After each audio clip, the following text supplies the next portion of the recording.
Hi everyone and welcome to today's webinar on police powers and your rights. My name is Catherine Bowden and I'm the Communication and Community Legal Education Officer here at Legal Aid Queensland.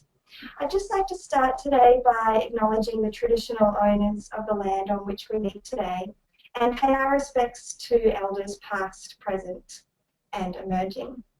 Today's information is for community legal education purposes only. And I'm just going to go over a few housekeeping slides and then I'll hand you over to today's presenter, Nicholas Hanley. So the webinar is being recorded today. It'll be published on our YouTube channel, so you can find that on our Information for Community Workers and Carers page, which sits on Legal Aid Queensland's website. That'll be up in the coming months. If everyone can just raise their hand, just to make sure that you can hear us and you can see our webcam and everything's working. Just raise your hands now for me if everything's okay. Thank you. I can see a few raised. Okay, you're welcome to pop those back down.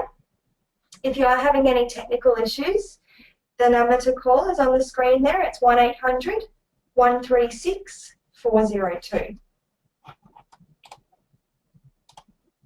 Now, you should all see something that looks like this on your screen on the right-hand side toolbar. You'll mostly be listening in with your mic and speakers. We have muted you today, so please just keep that on mute.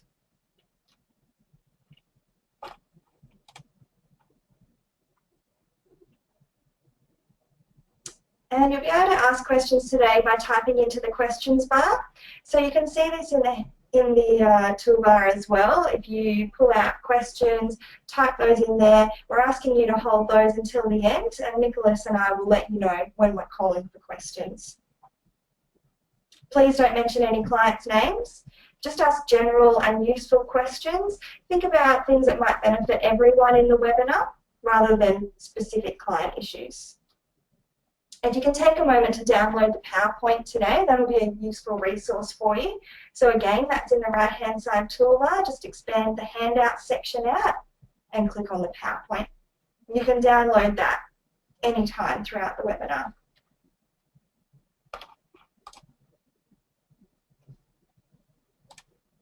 All right, we're going to start out with a poll. So we're interested to know, what area do you work in? Some of you will be from Southeast Queensland, some from far north, regional, and I know we've got a few of you linking in from outside of Queensland today. So Nicholas will be letting you know when the law is actually relevant to you today. Looks like we have about 75% from Southeast Queensland so far, so that's pretty great. We've got a few from far north and again regional Queensland as well. So I'll just let that run for a few more seconds just to get everyone's results in. Okay, thank you for participating in that. I'll share the results with you. You might be interested to know that 69% of you are from Southeast Queensland, and then we've got a few from regional and third to that far north Queensland and a few from outside of Queensland. So again, it's Queensland jurisdiction, and Nicholas will let you know when the law is relevant to you today.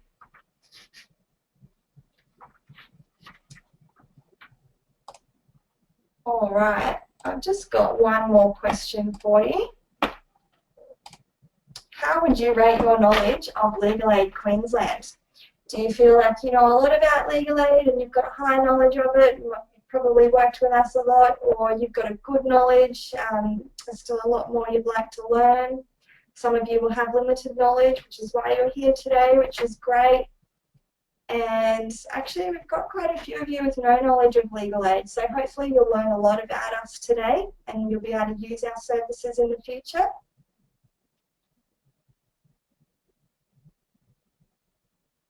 But the majority of you have a limited knowledge, so I'm sure everyone will learn a lot today.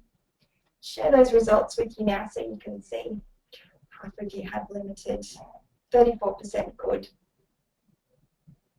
and 9% no knowledge of Legal Aid Queensland. Okay, I'd like to now introduce you to Nicholas Hanley. He's a lawyer in our Criminal Law Services team. He'll be taking you through the law for police powers and what your client's rights are. Thank you, Catherine.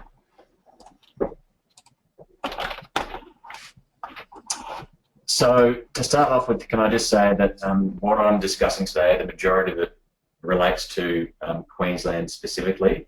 There are some things which are generalised advice, and I'll let you know when it's generalised, but for those 3% who are outside of Queensland, the majority of it relates to Queensland specific law. The topics that I'll be going over today and covering in some depth will be talking with police, arrests, and during arrest what police can and cannot do. When it comes to warrants, warrants needed for vehicles, persons and properties in situations involving warrants. Making a complaint to a police person, so that's when you're a victim or a witness, and then also making a complaint about a police person. And lastly, what legal aid can do in those situations to help. So we're going to run a poll, and we're just going to ask you to fill out who are your clients. They're young people 18 to 25 years, people who are homeless, people with disability, ATSLs people, or general community. So we'll see what we've got coming in.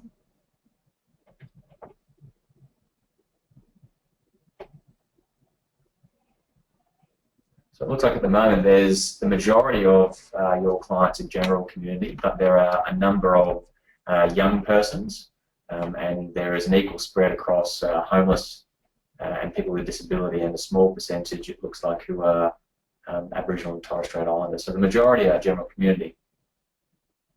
So we'll close that poll now. We'll share the results so you can see what your fellow attendees are dealing with. Okay, so the advice I'm giving is useful for everyone, really. There are specific advices that are specific to Aboriginal and Torres Strait Islander, but again, I'll outline when that is the case. The first topic that I'll discuss is talking with police. People talk with police in everyday situations. It doesn't necessarily have to be to do with crime or anything else. Sometimes you might just be looking for directions. Police are there to serve and protect. That's one of their mottos. They pride themselves on being able to be approachable and being able to assist people in the community. When it comes to talking with police, that's one of the things that you should realise. They are there to help you, and therefore their role is to be very approachable. So when discussing things with police, it really should be just like having a conversation with anyone else. The most important thing to remember is that the police are human.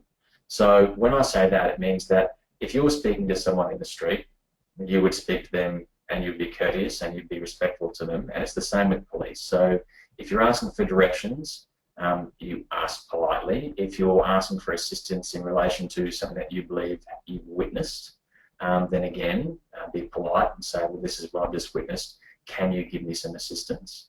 And if you are reporting a crime and you're the victim of a crime, again, it's all about respect. The majority of people that we work with in legal aid, and it would appear as though the majority of people that your organisations represent may be in a situation where they are being spoken to by police in relation to an alleged offence or in assistance for another offence. The best advice I can give is to use all those things that I've just spoken about in relation to speaking to police in a general form when it comes to speaking to police in relation to their involvement with you. You must be polite. If you're not polite with police, then generally you'll find yourself on the end of a charge of either public nuisance or contravened direction. You don't have to speak with police when it comes to any criminal offences. I'll be covering that soon.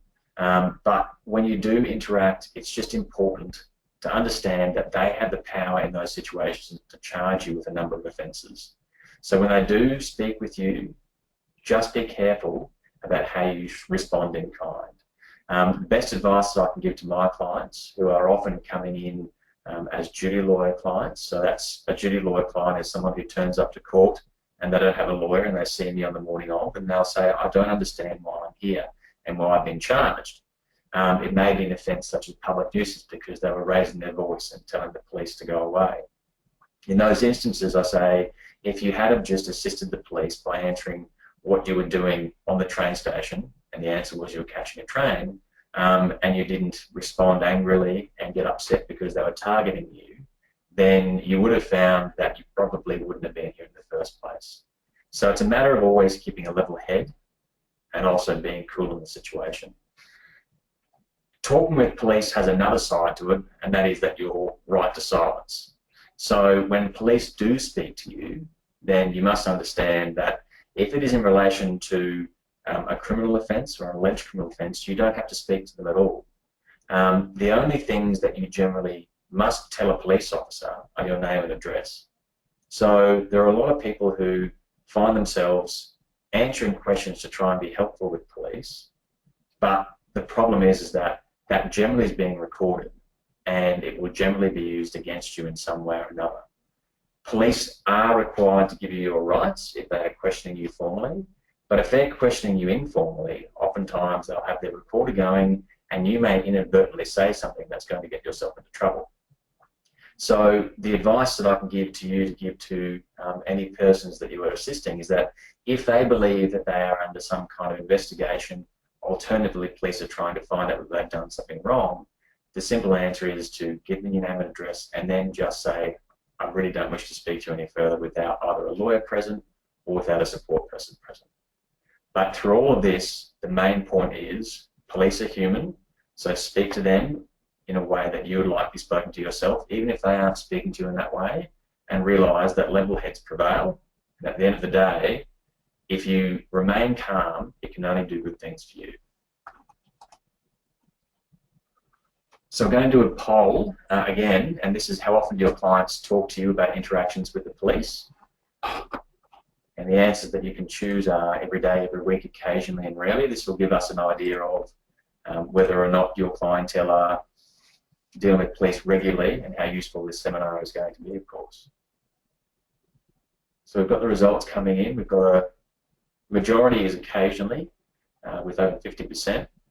There are about a quarter, 25% of every week, very few every day, and there is about 1/5 who are rarely speaking to the police. So it's good that you're obviously the right audience to be presenting this webinar to, because the majority of your clients are either every week or occasionally dealing with police.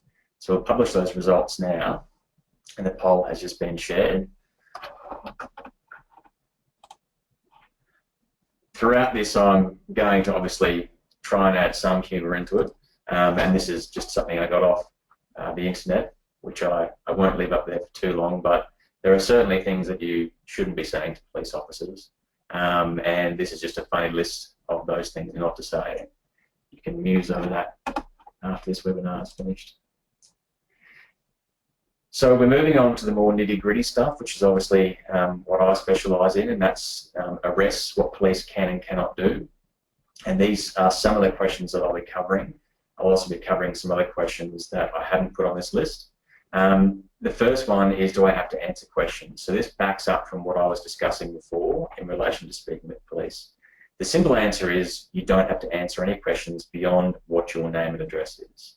So oftentimes police will come up to you and they speak to you in a very friendly way, and they'll ask you a series of questions, and without you even knowing it, you could be answering things which, as I said before, could incriminate you.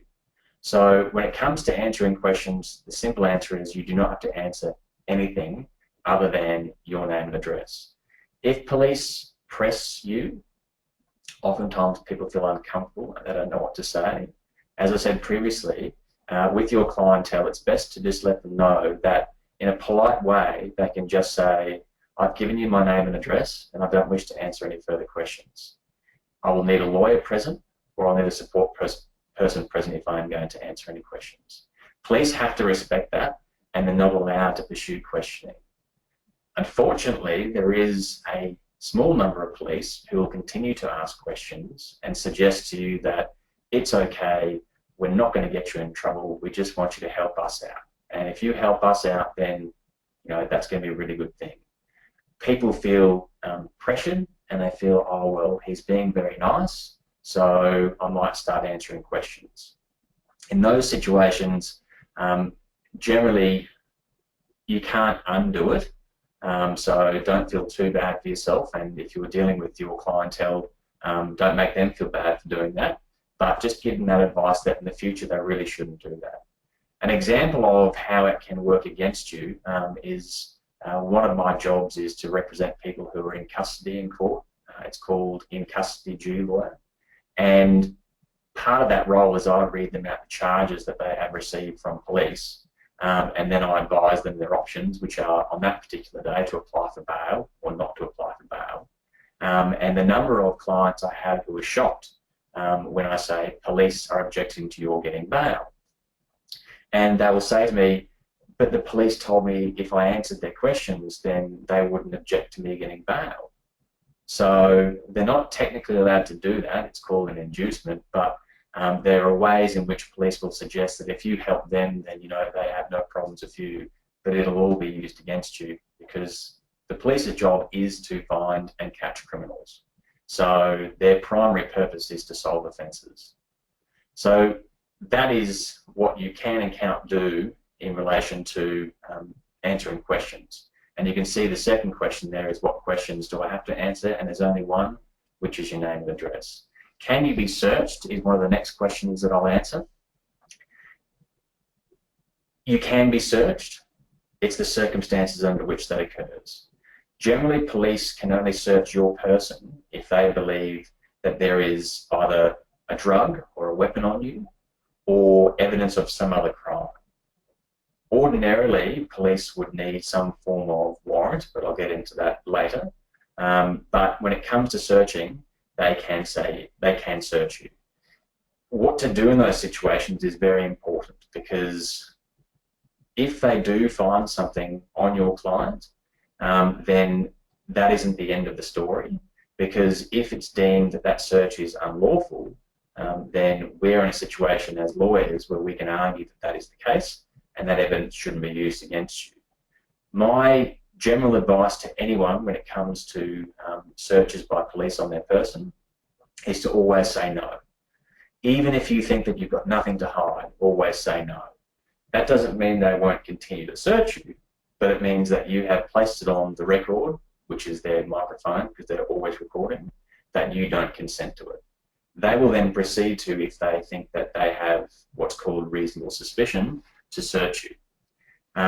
The term reasonable suspicion is very important, because again, I don't want to get too much into the legal side of it, but that is what they use to search a person. They've got to have reasonable suspicion.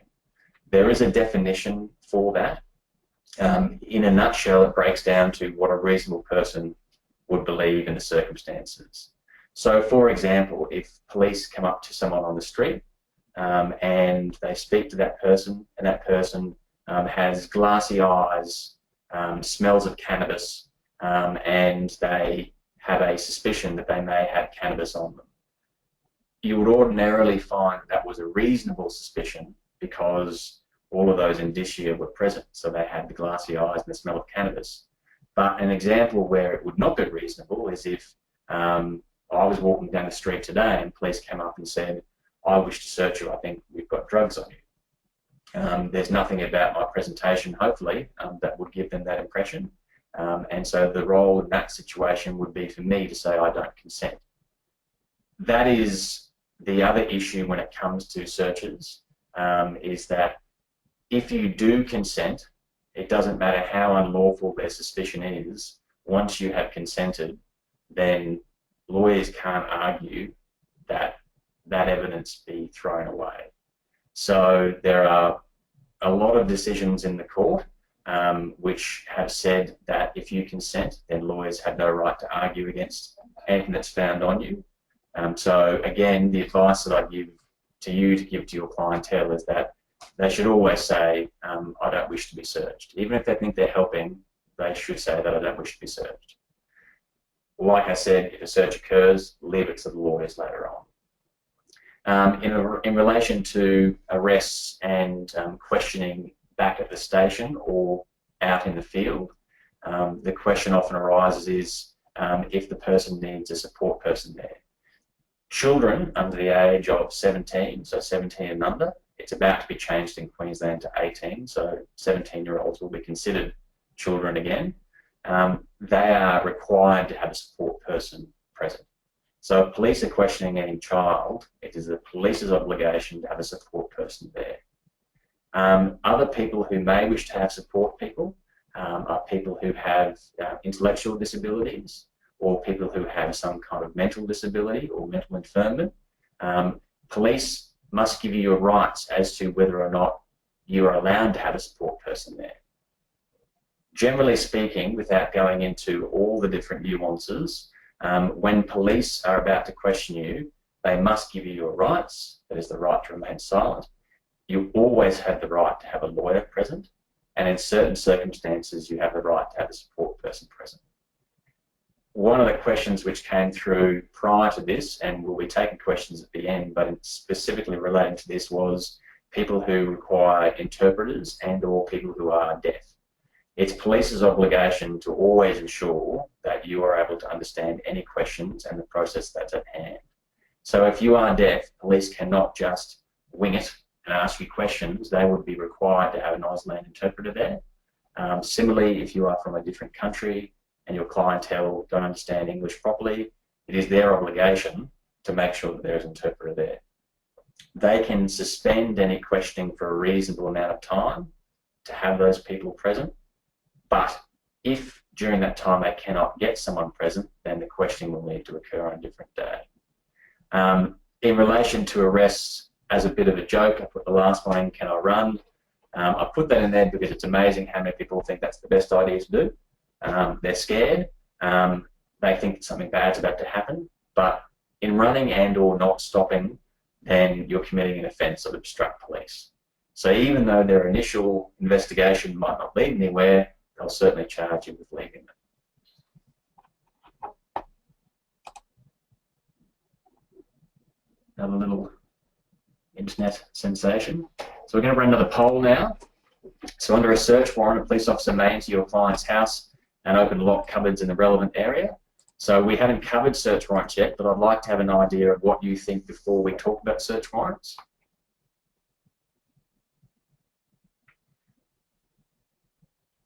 So an overwhelming number of people are writing in saying that this is true.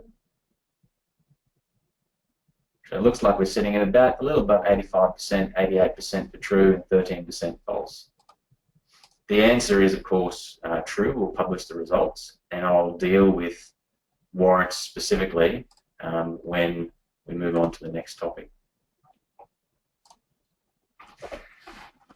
So when it comes to searches and warrants, generally there are three situations where this is relevant. You've got searches of vehicles, searches of person, and searches of property. I'm going to go through each of them one by one to give you an idea of the situation that's involved, and I'll start with a vehicle. So again, do you have to consent to a search of your vehicle? The answer is no. You never have to consent to anything when it comes to police. If you do not wish them to search your vehicle, then your simple answer to the police officer should be no, I do not wish to consent. At this point, they may decline to search your vehicle, and they may decline to get a search, but they may decide to go and get a search warrant, or they may proceed with the search. What is a warrant? A warrant is a piece of paper which is generally issued by a magistrate or a justice of the peace, which allows police to search a particular place in relation to finding something. So if you don't agree with the warrant, then there's not much you can do about it at that point. That's why there are lawyers involved. You can express the fact that you disagree, and you can tell the police officers that I don't agree with what's in this warrant. I don't want you to search my property. I don't want you to search my vehicle. However, if they then do that, just like when I was saying, when you're speaking with police, your objection is noted, and then the lawyer has the ability to assist you later on. If you are the subject of a search warrant, then you must get a copy. And that copy is given to you and explained to you. It's called a notice to occupier, and that explains why they're there, the reason that they have the ability to search and what they have to search for. The last one is what if police don't have a warrant. And again, that ties in with what I was discussing before for reasonable suspicion. And if they don't have a warrant, then there are circumstances where they can. So we'll start with the vehicle. So a general situation might be this, that a police officer pulls someone up and they do a license check on that person in the vehicle, and then they decide that they wish to search the car. They say to the vehicle owner, we wish to search your car. The vehicle owner says, I do not consent to you searching my vehicle, and then police say, well, we're going to do it anyway. That's an example in those strict terms that that's not a lawful search, because there's nothing there that suggests that there's any form of reasonable suspicion of any offences occurring. The offences must be drugs or drug-related offences, weapons offences, or any offences that carry a maximum of 7 years or more in jail. Now, in this situation, which I'm about to give you, you'll see the difference and why it is that police would have a reasonable suspicion. And this is based on a case that I had recently where police come upon a car in the middle of the valley in the middle of the night. As they come up behind the car, they notice the glowing of a light in the front of the car. When they approach closer to the car, they see smoke coming out of the car, but it doesn't have an odour. It was an odourless smell. As they get to the car, they speak to the driver and the occupant on the other side, 2 police officers. They ask them what they were doing. They both said they were waiting for a friend. They couldn't give the name of the friend or where he was coming from. Police noticed they had very glassy eyes and their jaws were moving a lot and they were sweating profusely. And then one of the officers noticed on the front of the, in the front seat, in the footwell, was a clip-seal bag. Oftentimes, obviously, clip-seal bags are used to contain drugs. So police advised the driver and the passenger that they had formed a reasonable suspicion that they had drug or drug-related paraphernalia in the car and they wished to search the vehicle. Now, my client declined to consent to search and said, I don't want you to search the vehicle. Police said, well, we have a reasonable suspicion, so we're going to. Now, when my client first came to me, he asked whether or not there was anything we could do about the search, in which they found some drugs and a smoking utensil, as well as those clip-seal bags. And I said, in this situation, there's nothing we can do about what they found, because they have every right to search your vehicle in that instance because they formed a reasonable suspicion. So an ordinary member of public coming up and seeing someone in that situation may very well form the same view that there is something dodgy going on in the car. A different scenario is where there was, and this is a case as opposed to something which I personally had, it's what's called an authority, was a case where police were aware that there was a vehicle outside a courtroom, and when they went to the courtroom, they saw the person inside the court. They knew that he had a history of drug use. When they went back outside and followed him to his car, they saw that inside the vehicle there was what they believed to be drugs. They then arrested him because he had drugs in his person, and after he was taken into the police station, they then went and searched his vehicle. The one thing which I haven't mentioned yet is that the other reason why police are able to search your vehicle without a warrant are in instances where it would be difficult to get a warrant in that instance, and there is a real risk that if they don't search the vehicle, that the evidence might be destroyed.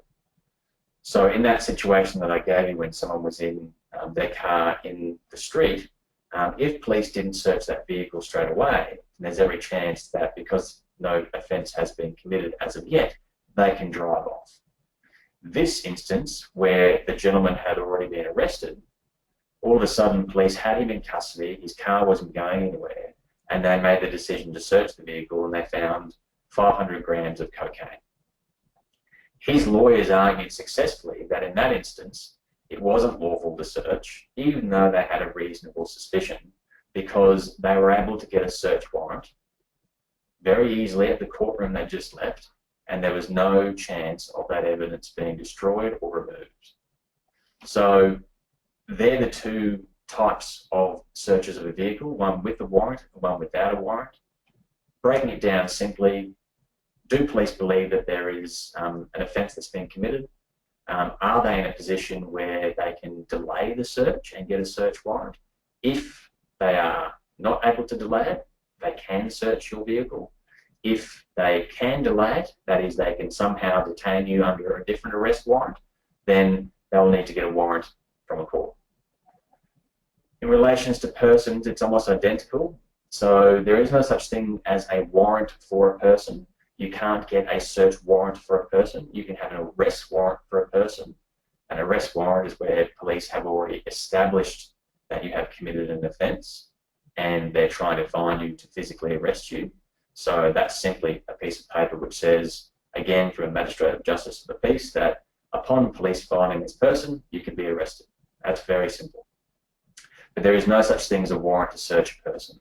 So everything I've discussed with the vehicle applies when it comes to persons as well. Police need to have a reasonable suspicion. That suspicion needs to be based on evidence they are able to actually outline. So the example I gave you at the beginning, someone who has glassy eyes, smells of cannabis, people have been able to search that person. When it comes to searching of a person, it doesn't mean that they have the right in the street to take all of your clothes off. It means they have a right to ask you to outturn your pockets. It means they have the right to do what's called a frisk search, which is lightly rubbing their hands on the outsides of your clothing to see whether or not there are any items. They're able to search anything that is on your person. So that means that if you've got a bag, they can search through the bag. And if they find anything that they believe is evidence of that offence that they think that you're committing, they're able to keep that until the investigation continues. My advice remains the same. You do not have to consent to a person search. If you do consent, then it's very difficult for lawyers to argue against it. But if you don't consent and a lawyer is able to find out whether or not there is reasonable suspicion or a lack thereof, then it makes it a lot easier for someone at Legal Aid or another organisation to assist your clientele in trying to make sure that an injustice has not been done. What has occurred most recently, which is a change, is when it comes to mobile phones and also when it comes to computers. Now this is really, really important when it comes to searches of persons and vehicles, and that is because police do have the right to seize a mobile phone in circumstances where they have a reasonable suspicion. I keep on going back to that word. But they don't have a right to ask you to give the code to them unless they have a specific warrant. So even if they've formed a reasonable suspicion that you have drugs in your car or on your person, they've exercised their right lawfully to search you without a warrant, and they say, we are going to take your phone. They do not have the right to then ask you to give them the passcode without a warrant. So if they wish to get into your phone, then they will need to get a specific warrant to get you to give them the passcode. This is very important for this reason. Oftentimes police search phones, and what they will find is harmless text messages between a person and someone else trying to arrange for the purchase or sale of some drugs, cannabis or something like that. And what may or may not have started out as a simple offence of possessing a small amount of cannabis or other drug can turn into a much larger investigation. I have a lot of young persons who come to me, and I will read the facts of what they've been charged with, and it'll be that they've been charged with possessing, for example, 6 or 7 ecstasy tablets. And during the facts, it would reveal that they had their phone taken by police, and that police got the warrant and got the numbers to get into the phone. And I often say to them, have you ever sold any ecstasy tablets? And they'll say, we've sold a couple to a couple of friends. And I say, well, don't be surprised if you get charged with trafficking.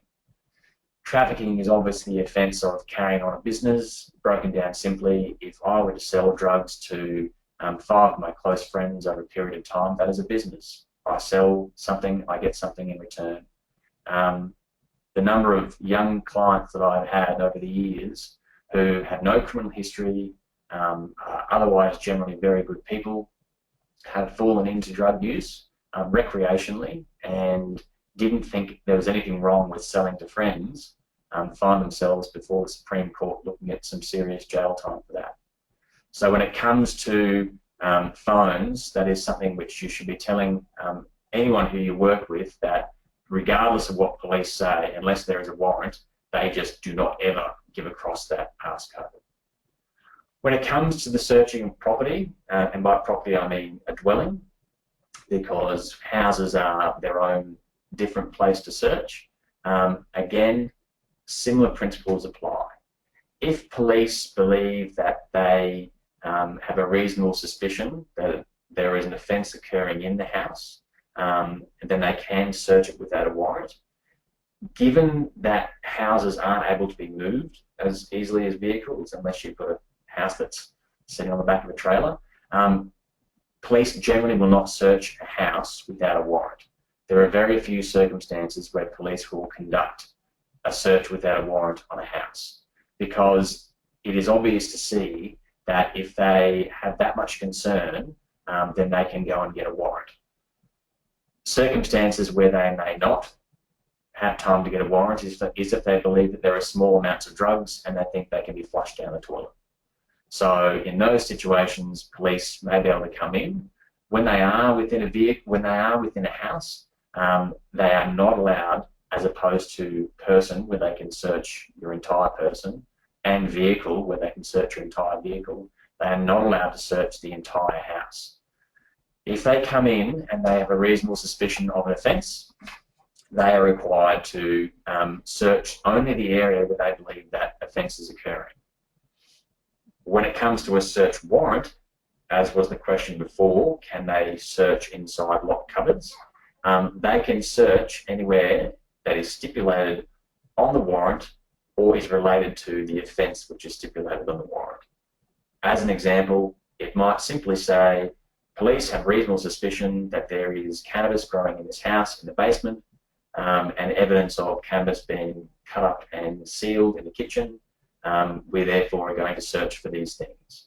So that wouldn't give them the right necessarily to go up and start searching through drawers in your bedroom, because the warrant outlines that they're looking for the basement and the kitchen. So warrants need to be specific and police need to follow those. I think I've covered everything pretty well when it comes to warrants and vehicles, persons and properties, but obviously if you have any questions at the end, then you can shoot them through. I'll move on now to making a complaint to police. So this is in an instance where you would obviously be a victim yourself, or alternatively you've witnessed something. Then in these instances, this is what you essentially would need to do. What I've written down here is actually taken from the police website, so the Queensland Police Government website, and that website will be shown later on. I've got some links to that, and you'll be able to get it when you download the slides. You essentially need to try and include these things: what happened, when it happened, where it happened, who said what to whom, whether anyone else saw what happened other than yourself, and details of any documents, records, video footage. People often have phone footage that they take these days that may help police. And if you are specifically the victim yourself, then evidence of any injury or loss that can be demonstrated to police. The reason why you need so much detail is because if, for example, and I'll use the example of a criminal offence, if you are the victim of a criminal offence, if one of your clientele is the victim of a criminal offence, or an offence that they believe to be a criminal offence, then police are going to need as much detail as possible to try and do the best they can for the person. So I'll give you an example of what would be a bad way of making a complaint to police and what would be a helpful way. So let's say 18-year-old male who is one of your clientele is assaulted. he goes up to a police officer and says, "Mr. Officer, I've just been assaulted." And the police officer says, "Where did this occur? Give me as much detail." He said, "Oh, well, it was sort of over there a little bit, and I don't really remember who was around, but I think there was a guy, he may have been 6 foot, or he could have been 4 foot, I'm not quite sure. He had medium brown, red hair. I don't know where he ran off to, and I think he gave me this bruise, but that could be from yesterday." Police are going to find it very difficult to follow up on that because there's not enough detail to follow up on that. If they happened to find someone to match that description, and they make any form of charge and or arrest, it's then going to be very easy for a defence lawyer like myself to pick that apart and say, well, the evidence isn't clear, so how can you be sure that it's that person? However, if you go to police and you give them as much detail as possible, it makes it very difficult for a defence lawyer to pick apart, and it makes it very easy for someone to have justice done because police are able to investigate properly. So the 18-year-old boy again comes across to police and says, "Mr. Officer, I've just been assaulted by a male on the corner of 1st and 2nd Street. It occurred at approximately 10:30 a.m. When I was there were 4 witnesses. This is what they looked like. Afterwards, I managed to get their names, so if you'd like to speak to them, these are the injuries that I've just had occur to me. Split lip, this wasn't there before this. I was just standing there speaking to this guy, never met him before. All of a sudden, he asked for a cigarette. He said his name was Tom, but I don't know his last name. When I said no, he punched me out of the blue and ran off." That's enough for police to start a very good investigation and do the best to help you. So when it comes to clientele making complaints to police, the best thing to do is to ensure that as much detail is given, which gives police the best ability to go and investigate. As much detail as can be given also means as much accurate detail as can be given. So it's very important that your clients understand that, again, it's the role of a defence lawyer that we will look at credibility and reliability of people, and so we'll be looking as to whether or not they're telling the truth. So you may think that you're telling the truth, and you may be telling police some details, but if it's not exactly what occurred and later on your story changes a little bit, then we might find a situation where police are going to not be able to do their job as best as they can. And be careful when you are speaking to police and making a complaint that you don't get yourself into trouble. A quick example of that is a fellow that I represented once who had some money stolen off him, and so he went and made a complaint to police and said, "I had some money stolen off me," and then police said, "What happened?" He said, "Well, I went down the road to buy a 50 bag of cannabis, and then the guy took the money." So he was in a little bit of trouble himself. Making a complaint about the police, again, it's the same situation as before, as much detail as possible as necessary. I'm not going to repeat what I've already been through because detail is the key. In these situations, you can either make a complaint to Legal Aid Queensland, who can help you with making a complaint formally. Formal complaints to police are done through 3 avenues. One is to the police themselves, one is to the ethical standards, and one is to the CCC. Complaints to police are generally minor complaints. They handle them internally. They will investigate and they will come back to you with a report. Complaints to the ethical standards are generally ones that are more serious. Perhaps when you're arrested there was a bit too much violence involved, or a bit too much physical violence involved in restraining you. Complaints to CCC are generally really big complaints of corruption or bribery done by police. Either way, when you make the complaint, then as much detail as possible is required for police to do a thorough investigation of all those other 2 external bodies.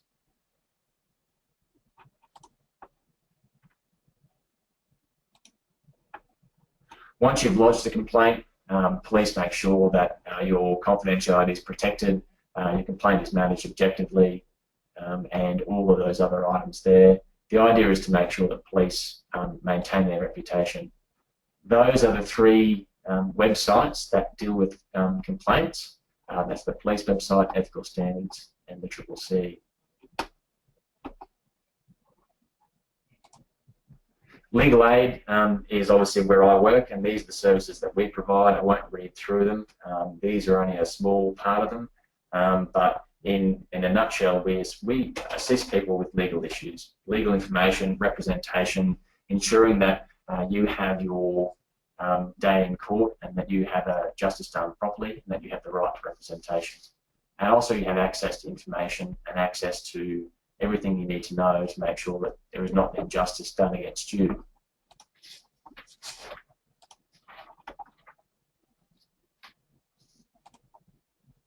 So what we're going to do now is we're going to open up to some questions, and Catherine's going to join us again, and we'll answer as many questions as we can. If I can't answer the questions, then I'll let you know, and I'll let you know why. Okay, thanks Nicholas, and I'd just like to thank you for your great presentation today as well. I'm sure that everyone's learned a lot and continue to learn during question time now. So if you haven't already, just type your questions into the questions box and Nicholas will go through any relevant questions. Just a reminder, don't mention clients' names, keep everything confidential, and ask relevant questions that you think other attendees will be able to benefit from as well. All right, so first one here we have, Nicholas, is before police search you, do they have to tell you what offence they have reasonable suspicion of you committing? Can they just have reasonable suspicion of any crime? That's a really good question, Madeline. It can't just be any crime. It has to be a specific crime which is within the definition in the Police Powers and Responsibilities Act. I won't go into what they are, but there are specific crimes. The big ones are drug-related crimes and weapon-related crimes. In answer to the first part of the question, they are supposed to tell you what they have suspicion of. If they don't tell you, though, that doesn't mean that the search is unlawful. But they are supposed to tell you what they have suspicion of. Thanks, Nicholas. We'll go to question number 2. We've got workers' duty of care to report offence to police. What is the worker's duty of care to report an offence to police? For example, if a client has been suspended of their driver's licence, but they continue to drive to the service to get support. Lynn, that's a good question. The answer is that you don't have any obligation. The only time that you have an obligation to report anything to police is if that you become aware of imminent harm to the person themselves or someone else. So if someone comes in and says, I'm going to commit suicide right now, or I'm going to walk outside and kill someone, that is the only instance that you have any duty of care to go to police. If someone comes into you and says, I've got 3 ecstasy tablets in my bag, you have no obligation to tell police. Okay, on that topic of obligations to investigate or pursue by police, what kinds of inquiries do the police have an obligation to actually investigate? If someone makes a complaint to police that is of a criminal offence, then they have an obligation to make inquiries into that, no matter what it is, providing they believe that there is evidence to support it. So if someone comes in, like I said before, and doesn't give police enough information about an offence that occurred on a date somewhere to someone, then they will not investigate it. But if you come in and make a genuine complaint, they must investigate that complaint, and they must show you evidence of that. Thanks for all your questions, guys. Please keep them coming through. We've got a couple more that Nicholas can answer, so if you've got a burning question, send it through now. And so, Nicholas, in a criminal situation that also involves domestic violence, how important is keeping a diary record? Darlene, great question, because it doesn't just apply to domestic violence, it applies to other things. Keeping a diary is absolutely essential if you want police to be able to do the best investigation. It's called contemporaneous notes. So if when police go to charge someone, then they can say that on this date at this time you did this, then that gives more weight to the allegation, because oftentimes what lawyers like myself will do, and it's only because it's part of our job, but if someone doesn't complain about something for 3 years, then we can say, well, why didn't you make note of it at the time? Why didn't you complain? But if there's a diary, then that's fantastic. So really, really good in any situation. Thanks, Nicholas. And you mentioned earlier that people do have the right to an interpreter. So do you know how the police actually go about finding an interpreter for minority communities? Yes, I do. And again, Darlene, oh, sorry, that's Kelly. Kelly, good question. Interpreters must be ordered through an accredited interpreter site. So there is only one office that does accredited interpretation, or sorry, interpreting. So police must go through that. They go through a court-approved interpreting service. And on that note, if you would actually like to email us, you can use the webinars email address. So it's webinars, WEBINARS, at legalaid.qld.gov.au. So if you want to send through an email there. And that goes for any other questions you have that you may or may not feel comfortable asking us here today. If you have further questions, you're welcome to use that address and we'll answer what we can. I will go on to what the eligibility criteria is for legal aid. Obviously, I can only speak about the criminal matters, but eligibility for legal aid is that you've been charged with an offence. This is to get a grant of aid. So a grant of aid is actually when you have someone who is representing you and they have a file as opposed to duty lawyer. So I'll start with the duty lawyer. Duty lawyer, you come to court, you're charged with a criminal offence and you don't have a lawyer. There is no eligibility at all. A duty lawyer will see you. To get a file and a grant of aid, you must be charged with a criminal offence. There must be a risk of you going to jail, or alternatively, you must have a defence to that. So, for example, if you're charged with a public nuisance and that public nuisance and you've got no criminal history involves you urinating in the street and you want a lawyer to work with you and defend that, legal aid will not represent you because unless you have a defence that it wasn't you, because you're not at risk of going to jail. So come to the Legal Aid website. It talks about eligibility. It talks about what is a grant of aid and how to get one. So again, that's the best way to get that information. Thanks for that. We'll go back to the question on the translating and interpreting service. TIS is the organisation through whom police will arrange interpreters. They will ring up and they will explain what the dialect is, and they'll ask for someone to be made available to come and help. Police generally will use that over a friend because the problem is with friends, they may not be relaying everything. An interpreter's job is to relay everything verbatim from police to an alleged offender and then return. So there's no way that there's lost in communication occurring. Thank you. Are we able to go back to the question for a minute about keeping a diary? Yes. More specifically, when you're looking at a criminal case that's linked with domestic violence, do you know how the police actually investigate the situation? When it comes to domestic violence, yeah. Yes. So if someone makes a complaint about domestic violence, police will generally sit you down and they'll ask you to detail what the domestic violence is. Now, domestic violence has a very broad definition. It may actually be acts of violence, but it can be intimidatory behaviour as well. They will then ask for specific incidents. They'll always ask for specific incidents. And if you then have your diary, for example, you can say, well, I happen to have a diary which I keep every day, and I've made note of these events. Police will then take a copy of that diary. They'll then use that in their investigation. They'll generally call the offender in for questioning. The offender hopefully will not answer any questions, but obviously that's from a defence lawyer's point of view. If they do answer questions, they will put to them those allegations. Now, when it comes to the actual court proceedings, as I said, it will be very difficult to argue against those events occurring if someone has kept a diary, because there's no reason why they would have written those on those days 2 years ago, and so it strengthens what's called the credibility and reliability of that person. So police will use that diary literally as evidence of what occurred. Thank you.